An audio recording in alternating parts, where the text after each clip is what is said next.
Welcome back to Black and White Finance's video expert series, where we bring in industry experts to help you navigate the property and finance landscape with confidence. Today we're talking about duplex developments, an exciting way to build wealth using property, but one that does come with challenges. Today we're joined by Reuben and Elie Esber, experts in the construction field. They've got combined industry experience of say 30 odd years. They're going to help us understand the key risks associated with building a duplex. They can also help us understand what's happened over the last 12 months in the construction sector, and then also what their views are, what their forecasts are for the next 12 or into the future. So let's jump into it. Welcome, Elie. Hey. And welcome, Reuben. Peter, thanks for having us. Thanks for coming onto the show. Elie, building costs for the sector have been a big challenge for those in the industry, especially over the last 12 to 18 months. Can you tell us a little bit more about this? Yeah, absolutely. So the two biggest components of any construction project is material and labor.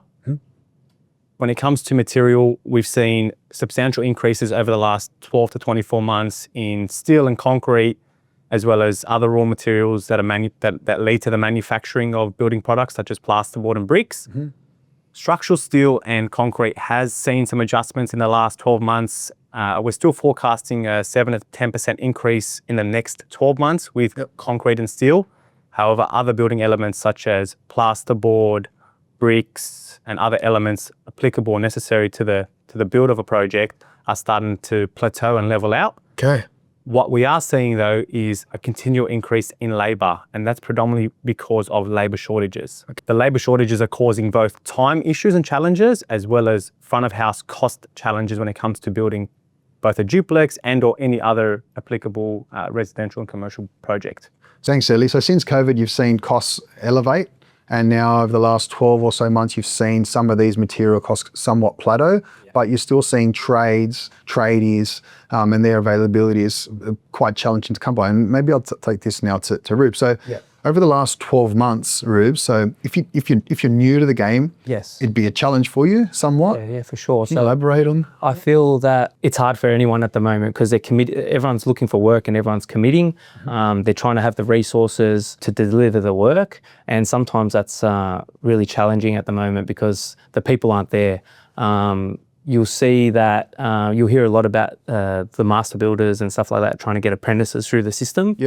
To increase the tradies available. But yeah, for sure, I think at the moment it's definitely not easy to get people on board for the timelines that you want. Like I'm saying that you got to have to factor in talking to them earlier to book them in. So if you're looking at it from the last 12 months, right, and you're looking in the rear vision mirror, so where we are now, would you say that, I suppose, costs for materials and also trade availability has somewhat improved or plateaued? Would that be a fair conclusion? I would say. Or is it still a challenging environment nonetheless? It's still challenging. The material aspect has improved from where it was 2 to 3 years ago, especially in the last 18 months. Labor shortage is still a challenge, and I think it's going to be the biggest challenge we encounter over the next 12 months. When it comes to constructing a project, be it a duplex, the responsibility lies with the builder to be able to resource the projects accordingly. The challenge is there's an influx of work that's coming through at the moment. Builders are trying to recover the losses from pre-COVID era and the COVID phase. Builders are taking on contracts that they committed to 12, 18 and 24 months ago. They haven't requested adjustments in their pricing, and what that leads to is challenges commercially for the builder. I suspect that material costs are going to plateau and level out, which is going to be a benefit when it comes to developing a duplex or any other residential project. But labor shortages are going to be a challenge for the builder that is going to be engaged for the project. So I would suggest that there is a lot of work undertaken with the builder in the early phases of the project to ensure that they can resource the project accordingly. Otherwise, there'll be substantial impact on the delivery and the success of that project through the course or the life cycle of the project. Okay, so you can learn from, I suppose, the challenges we've had in the past and the key risks that we've had in the past over the last 12 months and implement some of these strategies for the next 12. Absolutely. So that paints a pretty good picture. I'll now throw the ball to you, Rubes. Do you foresee, I suppose, the next 12 months, this trending? Do you see trade availability is still continuing to be of a challenge for a builder or someone trying to develop a duplex? Yeah, for sure. I think, like we touched on a bit earlier, that in the next 12 months, if you're starting a project, then you really want to be talking to those trades early to let them know, hey, you're going to be here in 2 months, you're going to be here in 3 months, you know? So I think that constant communication between the builder and the subcontractor is important, because it allows you to let them know what's going on when they're needed, and that will help reduce the risk. My thoughts is that definitely for the next 12 months, we're still going to be experiencing that risk at the moment. But the ways to mitigate it is through like communication with the subby, understanding lead times, not just subbies, but suppliers. Like if you've got a 12-week lead time, something like that, understanding those early, and that will, you know, putting it into the program and really trying to tackle those to make sure you deliver on time. So that's cool. So we can understand now, I suppose, what's happened in the last 12 months, and it sort of paints a picture of, I suppose, what to expect in the future, and we can learn from those key risks that we've faced the last 12 months. So I suppose, throw the ball to you, Rubes. Looking the next 12 months, and if you're an owner of a site and you're trying to engage a builder to help you with your duplex, would this be a type of contract? Will it be a cost plus? Would it be a fixed contract? Would you have more provisional sums, less provisional sums? Like, what are you seeing? I feel like it's a case-by-case scenario, depending on what's involved with the build. And what I mean by that is, like, let's break it down. Let's go from like your architectural plans and your structural plans. Are they talking to each other at the moment, or they're not? So when you give these plans to a builder, the first thing they're going to look at is like, all right, we got walls, but what are they? Are they brick? Are they cladding? If that information is not available for the builder, then he's more than likely going to want provisional sums in the contract. But if these things are broken down clearly for the builder at the start, and he can identify that through the documents, because you got to remember that you're sending plans to the builder to price, and he's only looking at what he's been given. So if he can't understand that from what he's been given, then he's going to want it as provisional sums. So the more detailed the documents, the better it will become, and you'll be able to get a lump sum price more easier. Now, if you go to the builder and you ask for this price up front and he comes back with provisional sums, my recommendation would be to sit down with the builder and understand why that is, like why he can't give a lump sum. My thought of it is as a consumer, I'd want to know what I'm paying. Sometimes that's hard because, like I said, you might not know the material selection, you might not know, there might be some site constraints that are applicable. But if you have that conversation with the builder up front and understand that, they will either be able to give you the advice why they've done that, and you know, there's a negotiation there between the consumer and between the builder to work that out. Or if they can't, then you leave it as a provisional sum. So the more detail. So going into the next 12 months, the more detailed your documentation can be in terms of plans, specs, your fixtures, your fittings. The easier the conversation is, and I suppose the easier it is to price up a contract. Correct, absolutely. If I could just touch on that. So our experience tells us there is always a desire to kick the job off as quickly as possible. So you get your DA, your CDC, or you get your construction certificate. And then the owners want to get cracking with the build. Our experience tells us lock down your documentation, spend the time in selecting your finishes, consulting with a builder and determining what type of construction methodology you want to have within your build, nominate your finishes, have it priced up, and have a fixed contract in place that clearly outlines what you're going to receive on the completion of the project. Therefore, there's no hidden costs, there's no uncertainty, and you've spent the time up front confirming and determining what you want to build.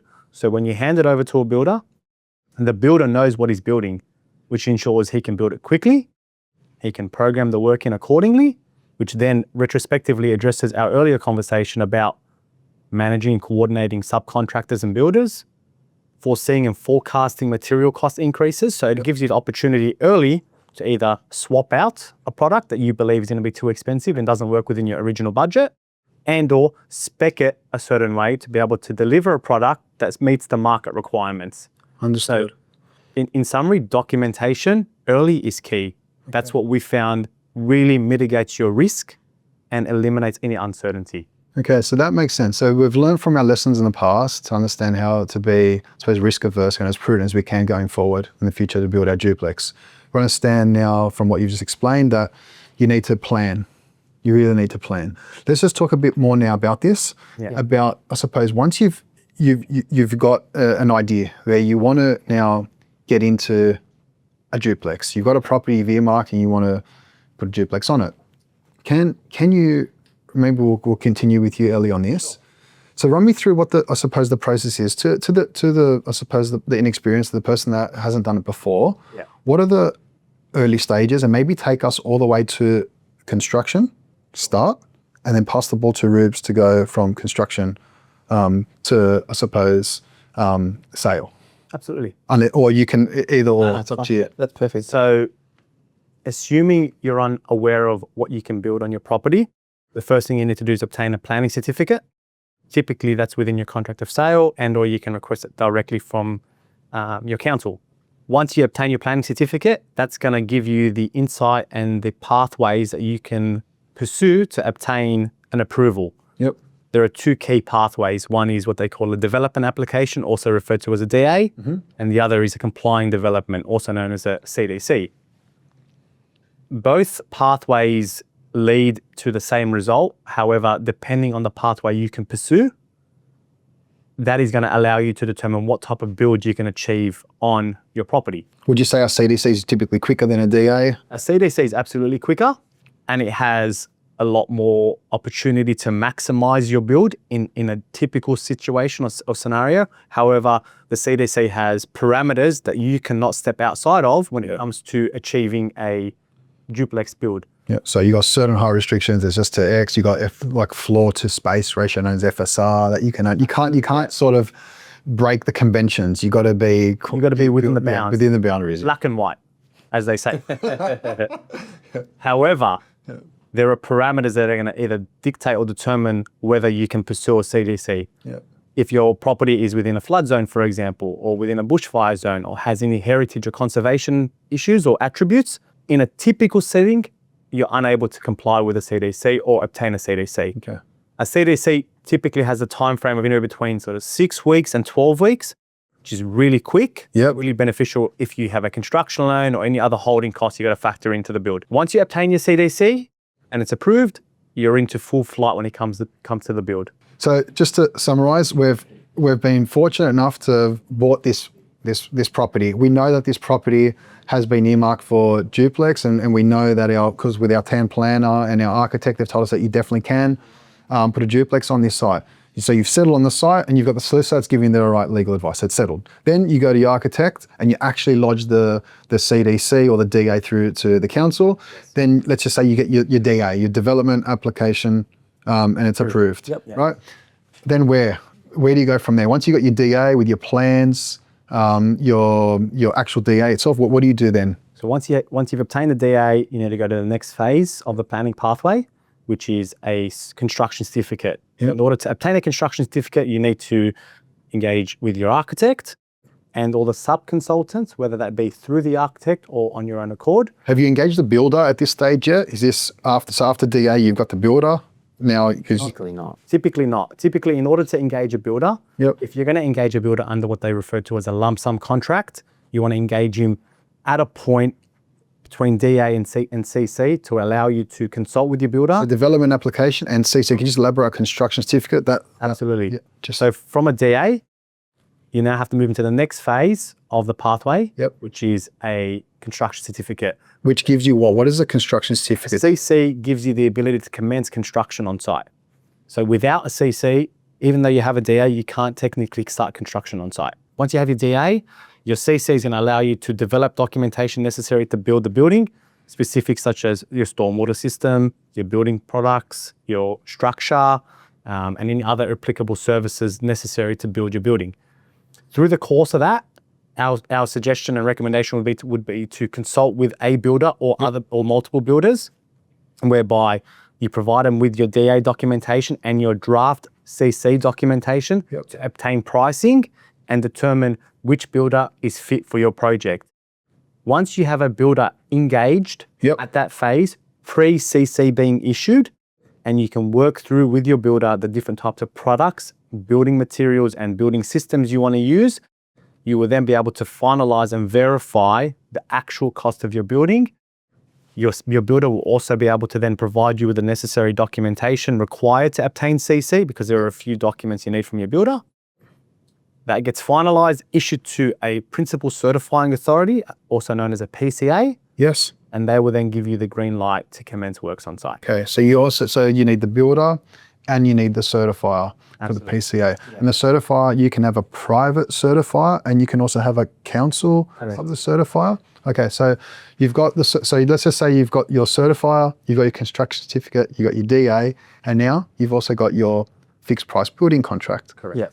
So from here, and we've learned also from our risks and challenges we've had over the last 12 months, and we've tried to ensure there's less provisional sums in there. We've tried to be with our detailed approval as to the granular detail of the cost as possible to minimize variations. Yep. How do we now go from this point to then building the duplex? So from there, you basically, with a CC approval, you're able to start. Okay. One thing that I'll touch on as well with, once you get your CC is that, when you get your DA approved, you will be given a notice of determination from the council. Yep. That lists all your requirements. So the certifier will take that initially to build upon what you need to satisfy to get CC, but that document doesn't start there. That runs all the way through to OC typically. Yep. And we'll touch on OC at the end. Yeah, for sure. So with that in mind, it's important that the notice of determination is always kept in your hand so you can make sure that you're avoiding potential risks at the end when you come to completion. So, and what I mean by that is there's certain requirements in the notice of determination that council give as part of the approval that you will need to satisfy, whether that be survey, stormwater requirements, setbacks, just key things that the council wants you to consider as part of the approval. So that's just another element to add. But when you get into the construction, key things that are important from when you're kicking off is obviously forecasting the works, so setting a program. If a builder's already engaged, they're going to have there's going to be a final figure agreed between them and the consumer. There's probably going to be a progress claim, template or schedule that the builder and the owners will agree on. Yep. So they know what the payment terms are. They know, when they're claiming, how much they're going to claim ultimately based on a duration. And then, you get straight into building. So excellent. And I think on that, I think what we should make clear here from a finance perspective is in the progress payment claims, typically the banks don't want to see the progress claim schedule too top heavy. They don't want to see the builder get too much of the money at the start. So there are set requirements that some lenders do have when it comes to progress payments that I think our viewers should be aware of. But that's cool. So now we've got it ready. We can then start and we commence and we get into it.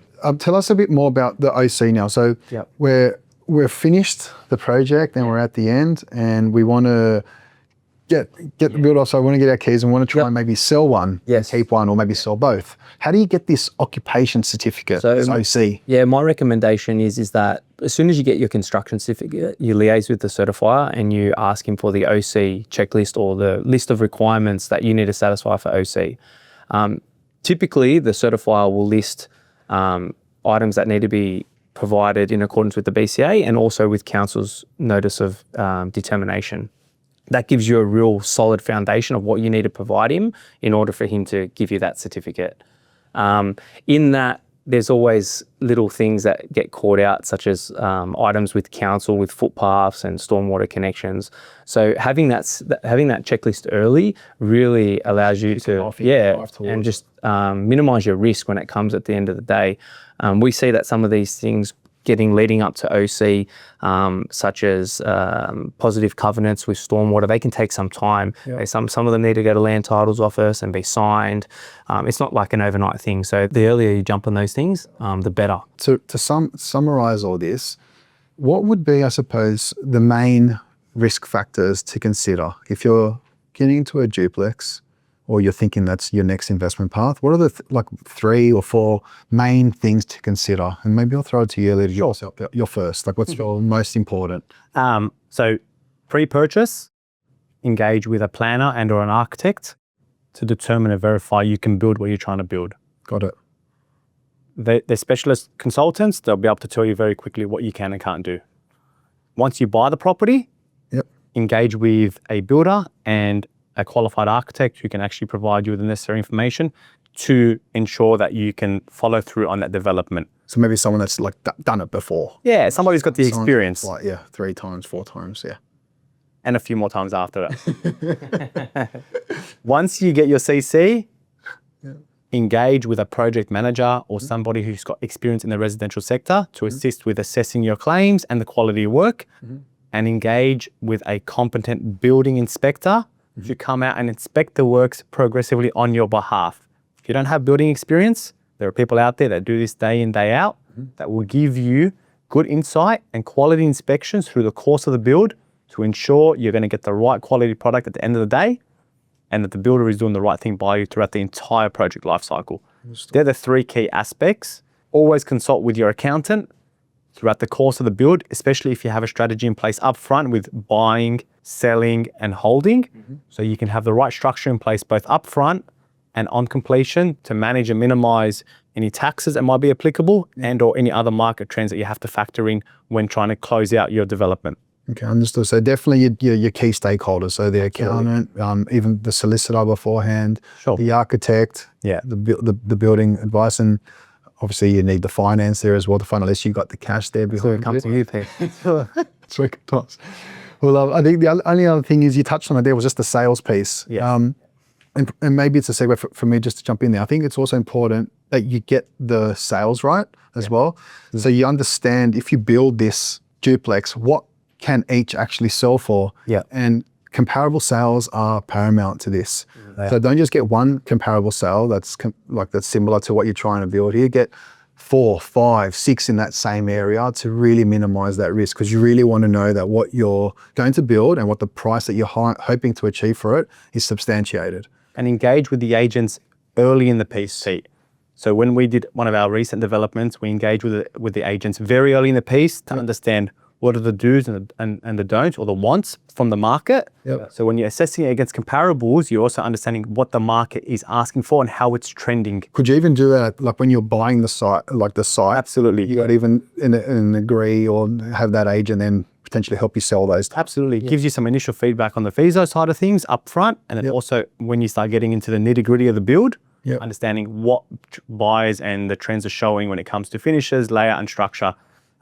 If you might want to expand. Ideally at the feasibility stage, you're looking at that. Like you're looking at what the area wants. Is it a very high-end finish? Is it medium? That obviously impacts your construction forecast for your costings. So, targeting and identifying those things up front are key to, at the end of the day, making some money on your development and making it successful. Yeah, understood. So when you're doing that, after you've got your DA and you're doing that piece with the builder and you're working out the feasibility of that project, make sure that you've got the right team there, you've got the right numbers, you've got the right figures there to substantiate these key points. So your sales revenue, or what your sales prices, the build cost, the contingencies, all your and it's again going back to a case by case scenario. You really look at these things independently, and if you're buying a flat site, nice, perfectly square or rectangle, and hopefully easement free, well, it's going to be a lot less, you know what I mean? But when you start looking at sites that are a little bit more complex, then you've got to factor that in up front in your feasibility to make sure you target those and you don't get caught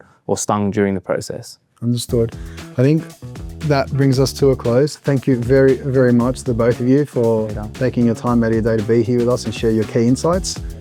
What we've now worked out is there's some challenges that come with building a duplex, but with the right team and the right strategy, you can achieve what you want, and it can be quite rewarding. Reuben, Elie, thank you so much for sharing your insights. Thank you very much for your time today. Thanks, Peter. Pete, pleasure to be here. Thanks for having us. Please stay tuned for more key insights from our Black and White Finance video series.